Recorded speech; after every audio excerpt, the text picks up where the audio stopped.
Bu din bize emanettir.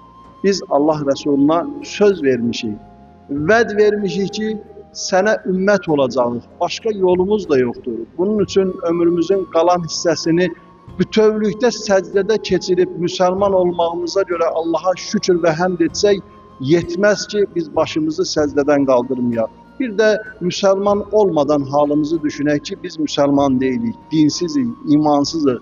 Necə perişan bir halde olardı. İslam bize huzur verdi. İslam bize güzellikler getirdi. İslam bize milli ve manevi değerlerimizin içerisinde ne kadar zenginlikler görülürse görün hamısının kökünde İslam vardı.